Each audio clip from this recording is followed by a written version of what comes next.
एक बहुत सच्ची बात है कि पैसा एक ही भाषा बोलता है। अगर तुमने आज मुझे बचा लिया तो कल मैं तुम्हें बचा लूँगा। पैसा फिर कहता है, भले मैं ऊपर साथ नहीं जाऊँगा, पर जब तक मैं नीचे हूँ तुझे ऊपर लेकर जाऊँगा। हेलो दोस्तों, मैं हूँ सुधा और आपका स्वागत है हमारे चैनल एक मुलाकात आपके साथ। दोस्तों, एक छोटी सी कहानी है। एक समय की बात है कि एक गांव में एक किसान रहता था। वो बहुत ही मेहनती और बहुत ही ईमानदार था। उसका जो व्यवहार है वो बहुत ही अच्छा, बहुत ही प्यारा था। सभी लोग उसकी बहुत तारीफ करते थे। एक दिन वो शाम को खेतों से काम करके घर की तरफ जा रहा था। तभी रास्ते में उसने कुछ लोगों को बातें करते हुए सुना। वो लोग उसी किसान की बातें कर रहे थे। किसान को लगा कि मेरी तारीफ कर रहे हैं, तो उन्हें बिना बताए चुपके चुपके धीरे धीरे उनके पीछे चलने लगा। जब उसने बातें सुनी तब वे सब उसकी बुराई कर रहे थे। कोई कह रहा था कि किसान घमंडी है, कोई कह रहा था कि किसान अच्छा होने का दिखावा कर रहा है। किसान ने हमेशा अपनी तारीफ ही सुनी थी। इन बातों की वजह से उसका दिमाग खराब हो गया।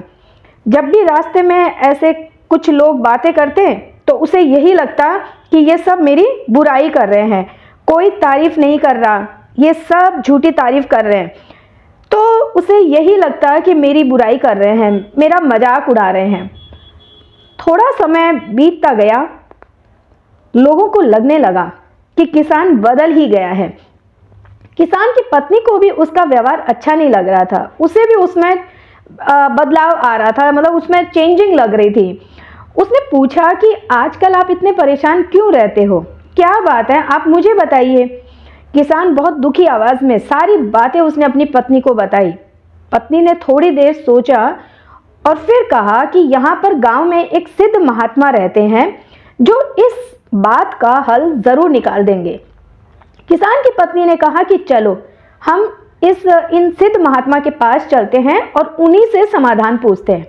अगले दिन वे दोनों महात्मा के आश्रम पहुंचते हैं। किसान ने सारी बात महात्मा जी को बताई और बोला कि उस दिन से सभी मेरी झूठी प्रशंसा और बुराई ही करते हैं। महात्मा जी, मुझे बताइए कि लोगों के बीच वापस मैं अपनी गरिमा, अपनी साख कैसे बनाऊं।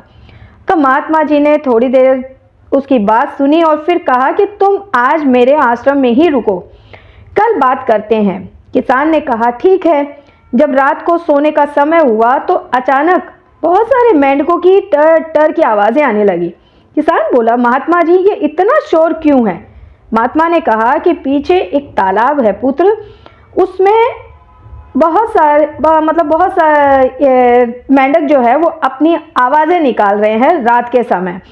तो किसान ने बोला कि इस तरह आवाज निकालेंगे तो कोई भी अच्छे से सो नहीं सकता। महात्मा ने कहा, पुत्र बात तो तेरी सही है, पर तुम बताओ हम क्या कर सकते हैं और इसमें तुम मेरी क्या मदद कर सकते हो। किसान ने कहा कि इतनी ज्यादा आवाजें हैं तो लगता है कि मेंढक भी बहुत सारे होंगे, सैकड़ों हजारों तो होंगे ही। तो कल मैं गांव से 50-60 मजदूरों को लेकर आता हूं और फिर इन्हें पकड़कर दूर किसी नदी में छोड़ आएंगे। महात्मा जी ने कहा ठीक है। अगले दिन किसान ने वैसा ही किया। थोड़ी देर में सारे मेंढक पकड़ लिए। किसान ने देखा कि कुल मिलाकर कोई 30, 40 या 50 मेंढक ही पकड़े गए थे। तब किसान ने कहा कि महात्मा जी, कल रात को तो बहुत सारे मेंढकों की आवाज थी, यहाँ तो बस मुट्ठी भर मेंढक ही बचे हैं। महात्मा जी ने कहा, कोई मेंढक कहीं नहीं गया, तुमने कल इन्हीं मेंढकों की आवाजें सुनी थी। ये मुट्ठी भर मेंढक ही इतनी आवाजें कर रहे थे और तुम्हें लगा कि यहाँ सैकड़ों हजारों मेंढक की टर टर कर रहे हैं।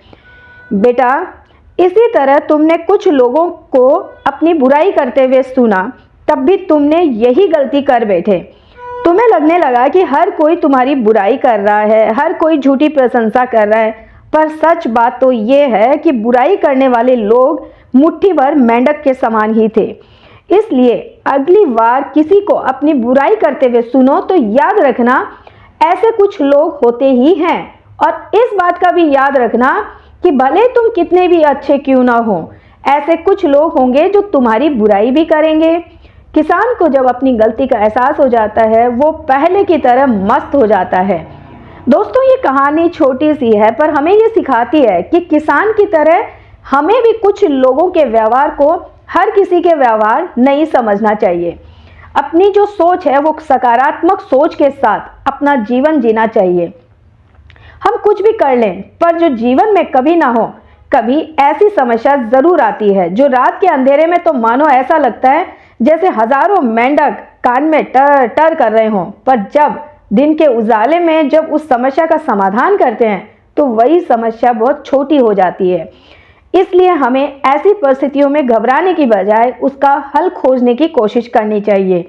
कभी मुट्ठी भर मेंढकों से घबराना नहीं चाहिए दोस्तों। तो दोस्तों, अगर आपको हमारा वीडियो अच्छा लगे तो प्लीज़ लाइक, शेयर और सब्सक्राइब ज़रूर कीजिए ताकि आने वाले वीडियोस आप तक सबसे पहले पहुंचे। तब तक के लिए जय श्री कृष्णा।